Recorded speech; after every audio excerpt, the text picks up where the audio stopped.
السلام علیکم ورحمۃ اللہ وبرکاتہ۔ ڈیئر اسٹوڈنٹس، کیسے ہیں آپ سب لوگ؟ امید ہے کہ آپ ایمان اور صحت کی سلامتی کے ساتھ ہوں گے۔ سب سے پہلے تو آپ کو اگلی کلاس میں پروموٹ ہونا مبارک ہو۔ یقیناً آپ بغیر امتحان کے نئی کلاس میں آنے پر بہت خوش ہوں گے۔ تو اب 4th ایئر میں ہم اپنے باقاعدہ سلیبس کا آغاز کرتے ہیں۔ یہ بک آپ کو نظر آ رہی ہے، انوار حدیث فقہ سیرت و تاریخ۔ یہ آپ نے اپنی نئی کلاس کے لیے لینی ہے۔ رائٹر پروفیسر حافظ محمد دریس اور professor doctor Hafiz Mahmood Akhtar. 3rd year میں ہم قرآن مجید کا کچھ حصہ پڑھ چکے ہیں، اور اب 4th ایئر میں ہمارا سلیبس 4 حصوں پر مشتمل ہے: حدیث، فقہ، سیرت، تاریخ۔ سلیبس کا آغاز کرتے ہوئے سب سے پہلے ہم تعارف حدیث پر بات کریں گے۔ تعارف حدیث میں 2 چیزیں ہیں: حدیث اور سنت۔ لفظ حدیث کا مادہ ہا دال سا سے ہے۔ یہ باب نصر ینصر سے حدث یحدث سے ہے۔ لفظ حدیث قدیم کے مقابلہ میں بھی بولا جاتا ہے۔ اس کے لغوی معنی گفتگو، بات چیت کرنا یا کسی نئے واقعہ کو بیان کرنا ہے۔ اسی سے لفظ حادثہ بنتا ہے۔ جبکہ اصطلاحی طور پر وہ چیز یا خبر جو نبی کریم صلی اللہ علیہ وسلم کی طرف منسوب کی جائے حدیث کہلاتی ہے۔ محدثین کی اصطلاح میں نبی کریم صلی اللہ علیہ وآلہ وسلم کا قول، فعل، تقریر اور آپ صلی اللہ علیہ وآلہ وسلم کی صفات، حتیٰ کہ آپ کے وہ تمام کام جو آپ صلی اللہ علیہ وآلہ وسلم نے حالت بیداری یا حالت نیند میں انجام دیے ہوں، حدیث کہلاتے ہیں۔ اس تعریف کی روشنی میں نبی کریم صلی اللہ علیہ وآلہ وسلم کی 4 چیزیں حدیث کہلاتی ہیں۔ نمبر 1، آپ صلی اللہ علیہ وآلہ وسلم کی زبان مبارکہ سے جاری ہونے والے الفاظ و اقوال۔ نمبر 2، آپ صلی اللہ علیہ وآلہ وسلم کی ذات اقدس سے انجام پانے والے افعال۔ نمبر 3، آپ صلی اللہ علیہ وآلہ وسلم کے سامنے جو بات کی گئی یا کسی نے کوئی کام آپ کے سامنے کیا یا کسی بات یا عمل کی خبر آپ کو ہوئی اور آپ صلی اللہ علیہ وآلہ وسلم نے اس سے منع نہیں فرمایا، اسے تقریر کہتے ہیں۔ نمبر 4، آپ صلی اللہ علیہ وآلہ وسلم کے اوصاف و عادات یا اطوار، آپ صلی اللہ علیہ وسلم کی بیداری کی حالت میں سرزد ہونے والے احکام و افعال کے علاوہ آپ صلی اللہ علیہ وآلہ وسلم کے خواب بھی دین میں حجت ہیں، اور وہ بھی احادیث میں داخل ہیں، کیونکہ آپ صلی اللہ علیہ وآلہ وسلم کے خواب بھی اللہ کی طرف سے وحی اور حکم کا درجہ رکھتے ہیں۔ دوسرے نمبر پر ہمارے پاس ہے سنت۔ سنت کا لغوی معنی راستہ ہے، جو متواتر چلنے کی وجہ سے صاف اور واضح ہو گیا ہو۔ اس سے مراد طریقہ اور سیرت بھی ہوتا ہے، یہ طریقہ خواہ اچھا ہو یا برا۔ قرآن مجید میں یہ لفظ اللہ تعالیٰ کی کارروائی، اس کے تکوینی قوانین اور لوگوں کے طرز عمل کو کہا گیا ہے۔ مثلاً فرمایا قد خلت سنت الاولین، پہلے لوگوں کی روش یہی رہی ہے۔ پھر سنت اللہ کا لفظ کئی جگہوں پر آیا ہے۔ اس کے معنی کائنات میں جاری و ساری اللہ کے قوانین و اصول ہیں۔ اسی طرح لفظ سنن بھی آیا ہے، قد خلت من قبلکم سنن الذین من قبلکم، تم لوگوں سے پہلے بھی بہت سے واقعات گزر چکے ہیں۔ محدثین کے ہاں سنت سے مراد نبی کریم صلی اللہ علیہ وآلہ وسلم اور صحابہ اکرام کے افعال و اعمال ہیں۔ محدثین کے اقوال کو اگر یکجا کر کے دیکھا جائے تو سنت کا اطلاق درج ذیل معانی پر ہوتا ہے۔ نمبر 1، اس سے مراد نبی کریم صلی اللہ علیہ وآلہ وسلم کی سیرت ہے۔ اس کا تعلق خواہ بعثت سے قبل کی زندگی سے ہو یا بعد کی زندگی سے۔ نمبر 2، یہ حدیث کے مترادف کے طور پر استعمال ہوتا ہے۔ نمبر 3، وہ امور جو دلیل کے ساتھ ثابت ہوں کہ یہ نبی کریم صلی اللہ علیہ وآلہ وسلم کے طرز عمل کا حصہ ہیں۔ نمبر 4، اس کا اطلاق بدعت کے مقابلہ میں ہوتا ہے۔ بدعت ایسے فعل کو کہتے ہیں جو نبی کریم صلی اللہ علیہ وسلم سے ثابت نہ ہو اور لوگوں نے بعد میں اس کو دین میں شامل کر دیا ہو۔ نمبر 5، سنت کا اطلاق صحابہ اکرام کے عمل پر بھی ہوتا ہے۔ یہ عمل خواہ قرآن حدیث پر مبنی ہو یا صحابہ اکرام کا اجتماعی عمل ہو۔ اس کی دلیل نبی کریم صلی اللہ علیہ وسلم کا یہ فرمان ہے، علیکم بسنتی وسنت الخلفاء الراشدین المہدیین تمسکوا بها وعضوا علیہا بالنواجذ۔ تم پر میری سنت اور میرے ہدایت یافتہ خلفاء کی سنت کی پیروی لازم ہے، اسے تھامے رکھو اور مضبوطی سے پکڑے رکھو۔ حدیث اور سنت کی تعریف اور دونوں میں فرق کے بعد ہم یہ دیکھیں گے کہ خبر اور اثر سے کیا مراد ہے۔ ڈاکٹر خالد علوی محدثین اکرام کے حوالہ سے لکھتے ہیں کہ مرفوع اور موقوف روایت کو اثر کہا جاتا ہے۔ اب ہم دیکھتے ہیں مرفوع اور موقوف کے درمیان کیا فرق ہے۔ مرفوع اس حدیث کو کہتے ہیں جس کا سلسلہ سند نبی علیہ الصلاۃ والسلام پر ختم ہو، جبکہ موقوف وہ حدیث ہوتی ہے جس کا سلسلہ سند کسی صحابی پر ختم ہو۔ بعض لوگوں نے خبر اور اثر کو ایک دوسرے کے مترادف ہی قرار دیا ہے، لیکن بعض لوگوں نے دونوں کے درمیان فرق کیا ہے۔ خبر اور اثر اور حدیث کے فرق کے بارے میں 3 باتیں منقول ہیں۔ ایک یہ کہ حدیث خبر اور اثر حدیث کے مترادف ہے۔ دوسرا قول یہ ہے کہ نبی کریم صلی اللہ علیہ وسلم کے قول، فعل اور تقریر کو حدیث اور صحابہ کے اقوال کو اثر کہا جاتا ہے۔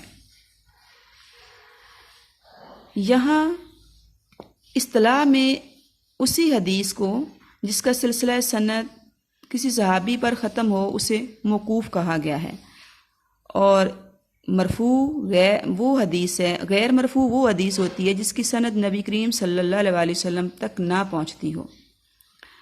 اس سلسلہ میں یہ بھی کہا جاتا ہے کہ خبر حدیث کے مترادف المانی لفظ ہے، ان دونوں کا ایک ہی معنی ہے ان کے معنوں میں، لیکن یہ بھی کہا جاتا ہے کہ ان کے معنوں میں فرق ہے۔ حدیث وہ ہے جو نبی کریم صلی اللہ علیہ وسلم سے ثابت ہو، اور خبر وہ ہے جو آپ صلی اللہ علیہ وسلم کے علاوہ کسی اور سے منسوب ہو۔ ان میں عموم اور خصوص کا فرق ہے، یعنی ہر حدیث خبر ہوتی ہے جبکہ ہر خبر حدیث نہیں ہوتی۔ اور اثر کی وضاحت یوں کی جاتی ہے، اس سے مراد اثر سے مراد صحابہ و تابعین کے اقوال وغیرہ ہیں۔ حدیث، سنت، خبر اور اثر کا مفہوم واضح ہو جانے کے بعد اب ہم یہ دیکھتے ہیں کہ حجیت حدیث سے کیا مراد ہے، اور قرآن مجید کی روشنی میں حجیت حدیث کیا ہے۔ حدیث کے حجت ہونے کا معنی یہ ہے کہ نبی علیہ الصلاۃ والسلام سے جو کچھ بیان کیا گیا ہے اس پر عمل کرنا ہر مسلمان پر لازم اور فرض ہے، اور اس پر عمل کرنا دین کا حصہ ہے۔ عمل نہ کرنے والا دین کے ایک حکم کا تارک سمجھا جائے گا۔ قرآن مجید اور احادیث نبویہ میں بڑی وضاحت سے یہ بات بیان کر دی گئی ہے کہ احادیث رسول صلی اللہ علیہ وسلم پر ایمان لانا اور ان کے مطابق عمل کرنا مسلمان کے لیے واجب اور لازم ہے۔ اس سلسلہ میں قرآن مجید میں کئی انداز اختیار کیے گئے ہیں۔ قرآن مجید میں نبی علیہ الصلاۃ والسلام کی اطاعت کا واضح حکم دیا گیا ہے۔ سورہ نساء آیت نمبر 59 میں اللہ رب العالمین فرماتے ہیں، اعوذ باللہ من الشیطان الرجیم، یا ایھا الذین آمنوا اطیعوا اللہ واطیعوا الرسول واولی الامر منکم فإن تنازعتم فی شیء فردوہ الی اللہ والرسول۔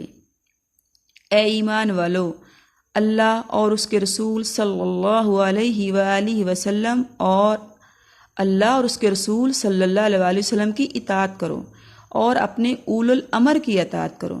اگر تمہارے درمیان کسی مسئلہ میں اختلاف پیدا ہو جائے تو پھر اللہ اور اس کے رسول صلی اللہ علیہ وسلم کی طرف رجوع کرو۔ اس طرح اور بھی کئی مقامات پر نبی کریم صلی اللہ علیہ وسلم کی اطاعت کا حکم دیا گیا، اور نبی کریم صلی اللہ علیہ وسلم کی اطاعت کو ہی اللہ کی اطاعت قرار دیا گیا۔ آپ صلی اللہ علیہ وسلم کی بعثت کا مقصد ہی اطاعت قرار دیتے ہوئے فرمایا، وَمَا أَرْسَلْنَا مِن رَّسُولٍ إِلَّا لِيُطَاعَ بِإِذْنِ اللَّهِ۔ ہم نے کوئی رسول مبعوث نہیں کیا سوائے اس کے کہ اس کی اطاعت کی جائے۔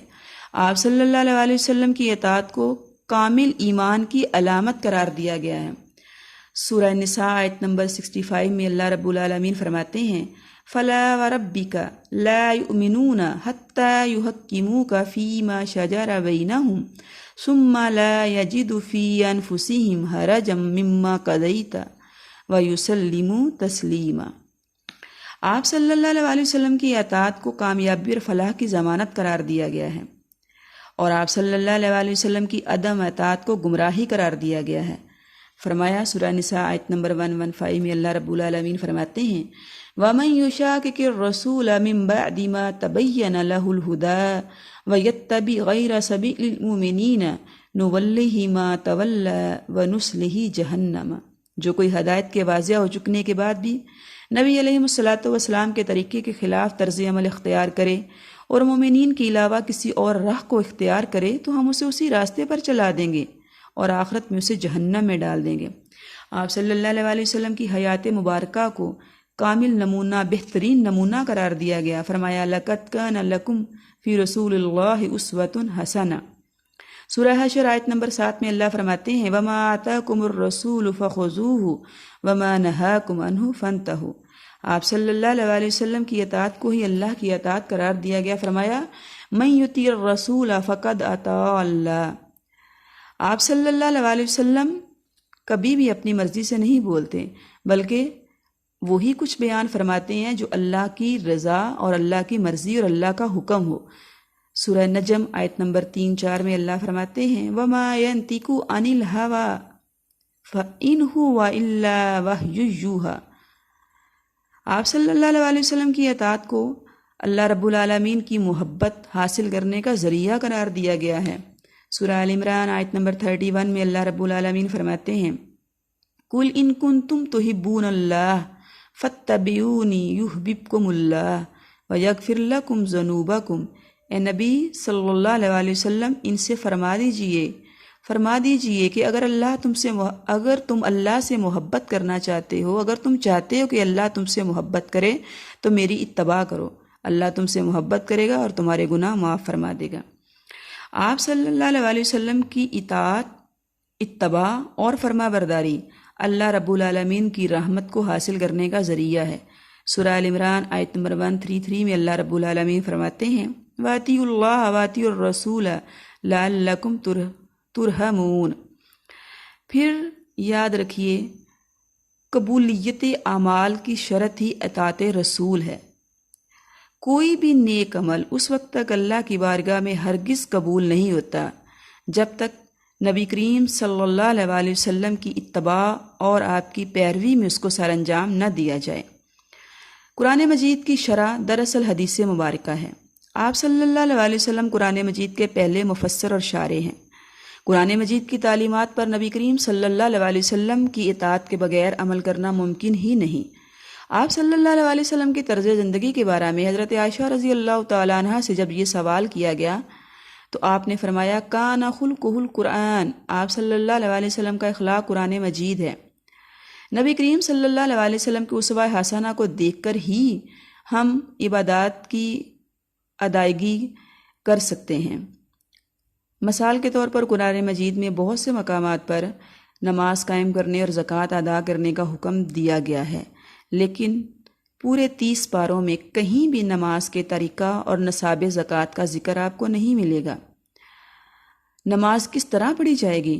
نبی علیہ الصلوۃ والسلام نے فرمایا صلو کما رأیتمونی اصلی، تم نماز اس طرح پڑھو جیسے میں نماز ادا کرتا ہوں۔ پھر جب حج فرض ہوا تو حج کے ارکان سکھاتے ہوئے آپ صلی اللہ علیہ وسلم نے فرمایا خذوا عنی مناسککم، تم مجھ سے حج کے طریقہ یا مناسک کی ادائیگی سیکھ لو۔ قرآن مجید کی روشنی میں حجیت حدیث بیان ہو جانے کے بعد اب ہم دیکھتے ہیں کہ نبی علیہ الصلوۃ والسلام نے خود اپنے اقوال، افعال اور تقاریر کے بارے میں کیا فرمایا ہے۔ آپ صلی اللہ علیہ وسلم نے حجۃ الوداع کے موقع پر فرمایا ترکت فیکم امرین لن تضلوا ما تمسکتم بہما کتاب اللہ و سنتی، میں تمہارے درمیان 2 چیزیں چھوڑے جا رہا ہوں، اگر تم انہیں مضبوطی سے تھامے رکھو گے تو ہرگز بھی گمراہ نہیں ہوگے، اور یہ دو چیزیں اللہ کی کتاب اور میری سنت ہے۔ حدیث بھی دراصل اللہ رب العالمین کی طرف سے نازل شدہ وحی ہے۔ وحی کی دو قسمیں آپ نے پیچھے پڑھی ہیں نا، وحی خفی اور وحی جلی۔ حدیث دراصل وحی خفی ہے۔ فتح خیبر کے موقع پر آپ صلی اللہ علیہ وسلم نے خطبہ ارشاد فرماتے ہوئے فرمایا، جان لو کہ مجھے قرآن اور اس کی مانند ایک اور چیز بھی عطا کی گئی ہے۔ عین ممکن ہے کوئی شخص متکبر اور مغرور شخص تکیہ سے ٹیک لگائے بیٹھا اور اس سے میری کوئی حدیث بیان کی جائے اور وہ کہے کہ اللہ کی کتاب کو تھام لو اور اس میں جو چیز حلال دیکھو اسے حلال اور جو حرام دیکھو اسے حرام ٹھہراؤ۔ جس طرح اللہ کی کتاب میں کوئی چیز حرام ہے، ایسے ہی حدیث مبارکہ میں جو چیز حرام ہے وہ بھی مسلمانوں کے لیے حرام ہے۔ نبی کریم صلی اللہ علیہ وسلم کی اطاعت ہی جنت میں جانے کا ذریعہ ہے۔ آپ صلی اللہ علیہ وسلم نے فرمایا، میرا ہر امتی جنت میں داخل ہوگا سوائے اس کے جس نے انکار کیا۔ صحابہ رضوان اللہ مجمعین نے حیران ہو کر پوچھا کہ انکار کرنے والے لوگوں میں کون ہیں؟ آپ صلی اللہ علیہ وسلم نے فرمایا، جس نے میری اطاعت کی وہ جنت میں داخل ہوا اور جس نے میری نافرمانی کی گویا کہ اس نے خود جنت میں جانے سے انکار کر دیا۔ نبی کریم صلی اللہ علیہ وسلم کے فرامین کی روشنی میں حدیث کے حجت ہونے، دلیل ہونے کو دیکھ لینے کے بعد ہم یہ دیکھتے ہیں کہ صحابہ کے نزدیک نبی کریم صلی اللہ علیہ وسلم کی اطاعت اور آپ صلی اللہ علیہ وسلم کی فرما برداری، آپ صلی اللہ علیہ وسلم کی حدیث اور آپ کی سنت کو حجت سمجھنا، یہ کہاں تک تھا؟ صحابہ اکرام اطاعت رسول کی جیتی جاگتی تصویر تھے۔ ان لوگوں نے بڑی محبت، بڑی عقیدت کے ساتھ آپ صلی اللہ علیہ وسلم کے ہر حکم پر سر تسلیم خم کیا۔ ان لوگوں کی یہ بڑی سعادت تھی کہ وہ آپ صلی اللہ علیہ وسلم کے احکامات پر عمل پیرا ہوتے تھے۔ کتب احادیث میں بہت سے ایسے واقعات درج ہیں جس سے ہمیں یہ معلوم ہوتا ہے کہ صحابہ اکرام کی زندگی کا مقصد ہی نبی کریم صلی اللہ علیہ وسلم کی اطاعت اور فرما برداری تھا۔ ایک مرتبہ آپ صلی اللہ علیہ وسلم نے دوران خطبہ مسجد کے اندر موجود صحابہ اکرام کو بیٹھ جانے کا حکم دیا، تو ایک صحابی رسول صلی اللہ علیہ وسلم آپ صلی اللہ علیہ وسلم کے اس حکم کو مسجد میں داخل ہوتے مسجد کے مین گیٹ میں جوتیاں اتارنے والی جگہ پر کھڑے ہو کر سن رہا تھا۔ ابھی وہ مسجد کے اندر داخل نہیں ہوا، مسجد کے دروازے میں نبی کریم صلی اللہ علیہ وسلم کے اس فرمان اور حکم کو سن رہا ہے، بیٹھ جاؤ۔ تو صحابی رسول نے آگے بڑھنا گوارا نہیں کیا۔ آپ صلی اللہ علیہ وسلم کے اس حکم کو سنتے ہی وہ اسی وقت جوتوں والی جگہ پر ہی بیٹھ جاتا ہے۔ تھوڑی دیر بعد نبی کریم صلی اللہ علیہ وسلم کی نگاہ مبارک جب ان پر پڑتی ہے، پوچھتے ہیں آپ یہاں کیوں بیٹھے ہیں؟ فرمایا، اللہ کے نبی جب میں مسجد میں داخل ہو رہا تھا تو آپ فرما رہے تھے بیٹھ جاؤ۔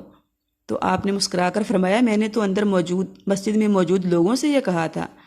صحابی عرض کرتا ہے، اللہ کے نبی آپ صلی اللہ علیہ وسلم کی زبان اقدس سے اس جملے کے نکل جانے کے بعد میری ٹانگوں نے آگے حرکت کرنا گوارا نہیں کیا اور میں آپ کا یہ حکم سنتے ہی اسی جگہ پر بیٹھ گیا جہاں سے میں مسجد کے اندر داخل ہو رہا تھا۔